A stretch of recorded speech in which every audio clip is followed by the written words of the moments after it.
నమస్తే, welcome to BRK. నేను చక్కల ఝాన్సీ. ఇవాళ మన స్టూడియోలో డాక్టర్ ఎస్జీవి సత్య గారు ఉన్నారు. Director and chief consultant physician for Satya Unani group of institutions. అలాగే హెల్త్ కేర్ సెంటర్స్ని కూడా నడుపుతున్నారు. దీనికి సంబంధించి మ్యానుఫ్యాక్చరింగ్ యూనిట్స్, అంటే ఫార్మసీకి సంబంధించి మ్యానుఫ్యాక్చరింగ్ యూనిట్స్ కూడా నడుపుతున్నారు. అలాగే చాలా బ్రాంచెస్ కూడా ఉన్నాయి. సో ఈరోజు మన స్టూడియోకి రావడం జరిగింది కాబట్టి మనకున్న డౌట్స్ అన్ని అడిగి మేడంతో క్లియర్ చేసుకుందాం. నమస్కారం మేడం. నమస్తే మేడం, ఈరోజు రేపుల్లో అసలు అమ్మాయిలో మెన్స్ట్రుయేషన్కి సంబంధించి అంటే నెలసరి ప్రాబ్లమ్స్ ఎక్కువగా అవుతున్నాయి మేడం. అది పీసీఓడి కారణాలని చెప్పి, మెనోపాజ్ అని చెప్పి, ఇలా వగేరా వింటూ ఉన్నాం. కానీ ముఖ్యంగా అసలు నెలసరి తగ్గడానికి లేదా వాళ్ళకి సరిగ్గా రాకపోవడానికి ముఖ్య కారణాలు ఏంటి మ్యామ్? మోస్ట్ ఇంపార్టెంట్, ఒక విమెన్కి నిద్ర అన్నది చాలా ఇంపార్టెంట్. ఓకే. ఎవరైతే రాత్రి తొందరగా పడుకోరో, పొద్దున 5 లోపల నిద్ర లేవరో, వాళ్ళ బాడీలో హార్మోన్ ఇంబ్యాలెన్సెస్ రావడం మొదలెడుతుంటాయి. Okay madam. అందుకే పూర్వకాలంలో ఆడపిల్లలు తొందరగా లేవాలి అని చెప్పేవారు. పాపం వాళ్ళని ఏదో శిక్షించాలనో వాళ్ళ మీద పగో ఏదో కాదు అది. వాళ్ళ బాడీ ఏదైతే మెకానిజం ఉందో, వాళ్ళ బాడీ టెక్స్చర్ ఏదైతే ఉందో, it is meant for that. Okay madam. So ఇప్పుడు ఏం చేస్తున్నారంటే అందరూ రాత్రి 12 గంట అయితే కానీ నిద్రపోవట్లేదు. Right ma'am. సో అలా నిద్రపోకుండా ఉండడం వల్ల ఏమైపోతుందంటే లోపలంతా కూడా హార్మోనల్ ఇంబ్యాలెన్సెస్ వచ్చేస్తున్నాయి. Okay madam. అది నెంబర్ 1 మోస్ట్. సో ఎవరైతే రాత్రి 8:30కి పడుకొని మార్నింగ్ 5 లోపల లేస్తున్నారో వాళ్ళందరికీ కూడాను మెడిసిన్స్ ఇవ్వకుండా కూడా చాలామందికి కరెక్ట్ అయిపోతాం. Okay ma'am. Okay ma'am. So అలా కాకుండా ఎవరైతే ఇలా నిద్రపోవట్లేదో వాళ్ళందరికీ ఏంటంటే స్లోగా హార్మోన్ ఇంబ్యాలెన్సెస్ ఎక్కువైపోయి పాలిసిస్టిక్ ఒవేరియన్ డిసీజ్ కానీ, పాలిసిస్టిక్ ఒవేరియన్ తర్వాత సిండ్రోమ్ కింద కన్వర్ట్ అయ్యి ఇలా వాళ్ళకి ప్రాబ్లమ్స్ వస్తున్నాయి. Okay okay okay. ఇంకో రెండో ఇంపార్టెంట్ థింగ్ ఏంటంటే, యాక్చువల్గా యునాని మెడిసిన్ ప్రకారం ఆడపిల్లలకి 16 ఏళ్ళకి పెళ్ళి అయిపోవాలి, మగపిల్లలకి 18 ఏళ్ళకి పెళ్ళి అయిపోవాలి. Okay ma'am. కానీ మన ఇండియన్ పాపులేషన్ దృష్టిలో పెట్టుకొని మన ఇండియన్ పొలిటీషియన్స్, ఐఏఎస్లు వీళ్ళందరూ ఏం చేశారంటే 2 years ముందర జరిపారు. Okay ma'am. 16ని తీసుకెళ్ళి 18 చేశారు, 18ని తీసుకెళ్ళి 21 చేశారు. ఇప్పుడు కూడా పెళ్లి చేసుకోకపోతే ఎలా మరి? ఎవరు పెళ్లి చేసుకుంటున్నారు అసలు? 18 ఏళ్ళు కంప్లీట్ అవ్వగానే ఆడపిల్లలు కనుక పెళ్లి చేసుకుంటే కనుక 20 ఏళ్ల లోపల కనుక వాళ్ళు మదర్ అయితే కనుక, ప్రెగ్నెన్సీ వస్తే కనుక డీనో వాళ్ళకి సర్వైకల్ క్యాన్సర్స్ కానీ, వెజైనల్ క్యాన్సర్స్ కానీ, యూట్రైన్ క్యాన్సర్స్ కానీ, బ్రెస్ట్ క్యాన్సర్స్ కానీ, ఇన్ఫర్టిలిటీ ప్రాబ్లమ్స్ కానీ 95% అన్నది రాకుండా ఉంటాయి అని వరల్డ్ హెల్త్ ఆర్గనైజేషన్ యొక్క రిపోర్ట్. Okay madam. సో ఈ ఒక్క పాయింట్ చాలనుకుంటా 20 ఏళ్ళ లోపల పెళ్లి చేసేది వాళ్ళకి పంపించడానికి కదా. ఇన్ని దానివల్ల లాభాలు ఉన్నాయి అంటే కనుక ఖచ్చితంగా మంచిదే కదా. అంటే ఎలా మ్యామ్, మామూలుగా జరిగిన తర్వాత అంటే వాళ్ళ ఆలోచన విధానంలో కూడా మార్పు వస్తుంది, వాళ్ళ రొటీన్లో మార్పు వస్తుంది, అలా ఏమైనా బాగా ఫరక్ పడుతుందా? ఎలా మేడం అసలు?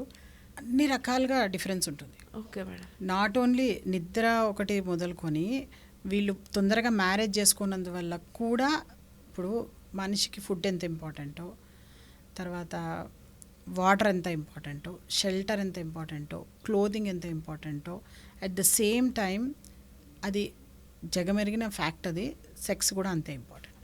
Okay madam. సో ఎప్పుడైతే అవి జరగలేదో అప్పుడు కూడాను ఆరోగ్యం దెబ్బతింటూ ఉంటుంది. అలా అని పెళ్ళికి ముందే ఎక్స్ట్రా మ్యారిటల్ అఫైర్స్ పెట్టుకుంటే కనుక అది ఇంతకన్నా ఇంకా చాలా ఆరోగ్యాన్ని దెబ్బతీస్తుంది. సో అది అస్సలు మంచిది కాదు. సో వీటిలన్నిటి నుంచి దూరంగా ఉండాలి అని అంటే కనుక ఫస్ట్ యూత్లో ఆ మెంటాలిటీ మారాలి. Okay madam. అంటే వీళ్ళు ఏం చేస్తున్నారంటే పెళ్ళిని తీసుకువెళ్ళి పెళ్ళి స్టేటస్, పెళ్ళి జాబు, పెళ్ళి కెరీర్ అన్ని పెళ్ళికేనా? దాని లింక్ అంతా పెళ్ళికే. ప్రతి చోట సెటిల్ అయ్యాక చేసుకుందాం, మంచి జాబ్ వచ్చాక చేసుకుందాం, అది దానికి ఎక్కడ అంతు. ఇప్పుడు చదువు ఉంది, చదువు కనుక మీరు తీసుకుంటే కనుక నిజంగా పిహెచ్డి కంప్లీట్ చేయాలంటే 35-40 years వస్తాయి అన్ని కంప్లీట్ కావాలంటే. అంటే అప్పటి వరకు పెళ్ళిళ్ళు చేసుకోరా? రైట్ కాదు కదా. అండ్ పెళ్ళి అనేది only a part of the life అంతే అది. Okay ma'am. అంటే చాలా మందిలో ఎలా ఉంటుందంటే లైక్ పెళ్ళి అయ్యాక రెస్పాన్సిబిలిటీస్ ఉంటాయి, చూసుకోవాల్సిన బాధ్యత ఉంటుంది, పిల్లల్ని చూసుకోవాల్సిన బాధ్యత ఉంటుంది, వాళ్ళ చదువులకి, వాళ్ళ కెరీర్కి, ఓవరాల్గా ఒక సింగిల్గా ఉన్నప్పుడు దానికన్నా పెళ్లి తర్వాత రెస్పాన్సిబిలిటీస్ ఎక్కువ అవుతాయి, అవి ఇలా ఉంటే నేను హ్యాండిల్ చేయలేనేమో అనే ధోరణితో కూడా చాలామంది ల్యాక్ చేస్తున్నారు మేడం. మరి అది కరెక్టా? హ్యాండిల్ చేయలేనేమో అనే ఒక అమ్మాయి అన్నది అని అంటే కనుక ఆ ఫెయిల్యూర్ అమ్మాయిది కాదు, వాళ్ళ అమ్మది. Okay madam. ఎందుకంటే ఆ అమ్మాయి హ్యాండిల్ చేసేలాగా ఆ అమ్మాయిని తయారు చేయవలసిన బాధ్యత ఎవరిది? తల్లిదండ్రులది. Mother main. మెయిన్గా మదర్. సో మదర్ ఏం చేస్తున్నారంటే ఈ రోజుల్లో ఆడపిల్లలకి అసలు పనే చెప్పట్లేదు.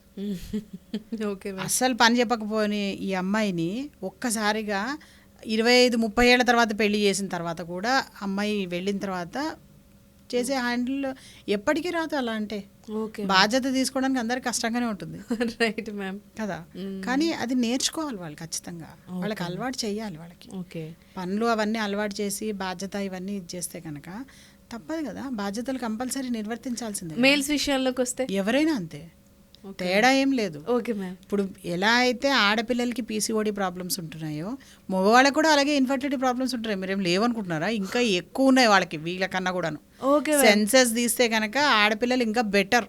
Okay ma'am. మగపిల్లలు అయితే అసలు ఇప్పుడు ఎంత ఘోరంగా ఉందంటే కొన్ని ఏరియాస్లో కొన్ని సెన్సెస్ తీస్తే కనుక 40% అంటే 100 మంది పెళ్లి చేసుకుంటే కనుక 40 జంటలు డాక్టర్లు కలిస్తే కానీ పిల్లలు అవ్వట్లేదు. Okay ma'am. అంత ఘోరంగా ఉంది. మరి అందుకే కదా ఇన్ఫర్టిలిటీ సెంటర్స్ ఇవన్నీ వాళ్ళు క్యాష్ చేసుకునేది. ఎందుకంటే ఈ ఫర్టిలిటీ సెంటర్స్ కూడా ఉన్నవి ఓన్లీ లేడీస్కే అనుకుంటారు. కాదు, రైట్ మ్యామ్. లేడీస్కి ఒక 40% అయితే 60% జెంట్స్కి. ఓ గాడ్ మ్యామ్. అసలు ఇంకా ఎక్కువ 60% నేను ఏదో ఇదిగా అప్రాక్సిమేట్లీ చెప్తున్నాను. వాడు ఇంకా అంతకన్నా ఎక్కువే ఉంది, వీళ్ళకే తక్కువ ఉంది ఇంకా కంపారిటివ్లీ. Okay ma'am. సో అందుకని డోంట్ థింక్ అలా ఏం లేదు. వాళ్ళు కూడా ఏమి ఇది లేదు. ఎవరైనా సరే రాత్రి తొందరగా పడుకోకుండా పొద్దున్న లేటుగా లేచి ఎవరైతే రాత్రి పొద్దున 10ంటికి 11ంటికి లేస్తారో వాళ్ళందరూ బీవేర్. డెఫినెట్గా వేటు పడుతుంది ఖచ్చితంగా. Okay ma'am. అన్ని రకాలుగా ఖచ్చితంగా, దానిలో డౌటే లేదు ఆ విషయంలో. సో దాని నుంచి బయటపడాలి అని అంటే కనుక ఒకటే ఏంటంటే మంచి నిద్ర. ఫుడ్ కూడా ఏంటంటే ఈ రోజుల్లో ఆడపిల్లలు అసలు చాలా చూజీ. తర్వాత బయట ఫుడ్స్కి బాగా అలవాటు, టేస్ట్కి ఎక్కువ. అసలు ఎంత లేజీ అయిపోతున్నారంటే అందరూ వండుకొని తినడానికి కూడా బతకమే. Right ma'am. ఓకే. దానివల్ల ఏంటంటే ముఖ్యంగా ఈ బయట ఫుడ్స్ ఎక్కువగా తీసుకోవడం వల్ల దానిలో ప్రిజర్వేటివ్స్ ఎక్కువగా ఉండడం వల్ల బాడీ యొక్క మెయిన్ ఇది తగ్గిపోతుంది అనమాట.